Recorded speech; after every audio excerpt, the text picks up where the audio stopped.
Let's solve this system of linear equations using the addition method, also known as elimination. And we call it elimination because when we add the two equations together, one of our variables is going to cancel out and be eliminated. Now, if I add it right now, it is not set up for elimination. If I added these two, I would get 7x. That did not eliminate. If I added these two, I would get 2y. That also did not eliminate. So what I'm going to have to do is I'm going to have to change one or both of my equations so that one of my variables is going to cancel out and be eliminated. And you can use either variable. You can use your x's or you can use your y's. In this case, I'm going to choose the y's because one of them is already positive, one of them is already negative. I won't have to change any signs. I just need to make sure that these are opposites. So can you tell what number I need to get my 3 and my 5 to move up so that they will eliminate?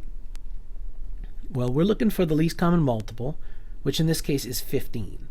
I can multiply 3 times 5 to get 15. I can multiply 5 times 3 to get 15. One would be negative, one would be positive.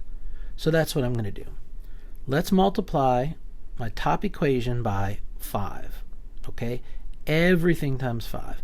Not just the left side, but also the right side. And then we're going to need to multiply my bottom equation by 3. Not just the left side, but also the right side.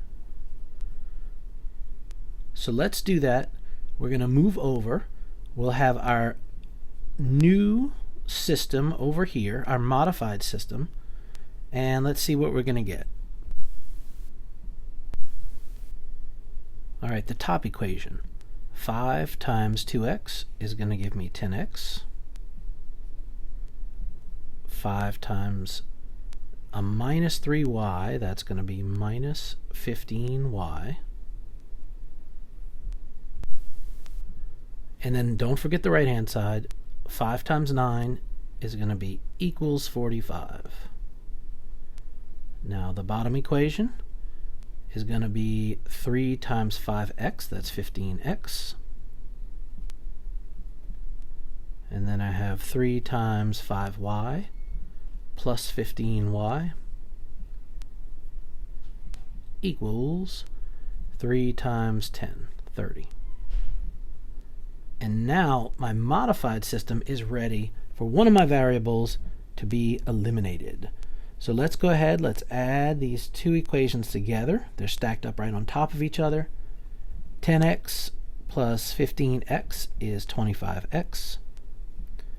Negative 15y plus 15y is 0, and I don't need to write that. 45 plus 30 is going to be 75. All right, oh, don't forget my x, 25x. All right, so now I have one equation, one unknown, 25x equals 75.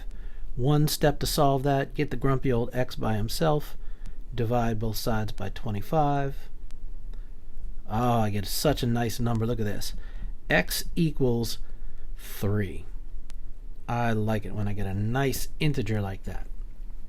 Now I found the x part of my answer.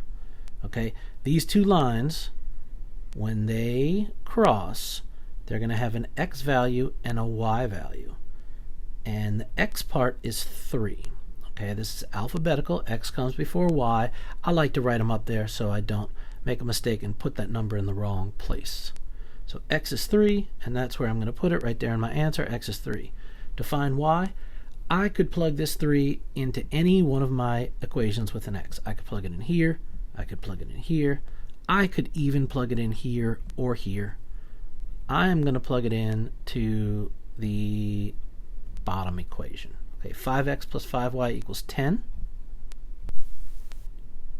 So I rewrote the equation, and now I'm going to plug in the x. I always use parentheses when I plug in or substitute. 5x plus 5y equals 10. But instead of x, I'm going to put in a 3 right there. All right, so I have 5 times 3 is 15.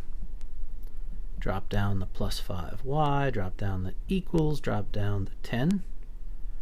And now let's solve for this grumpy old y. Let's get her all by herself. Here she is. We're going to get rid of this 15 first. So I'll say minus 15 on both sides of the equal sign.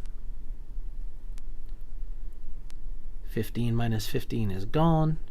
So I have 5y equals 10 minus 15. That's a negative 5.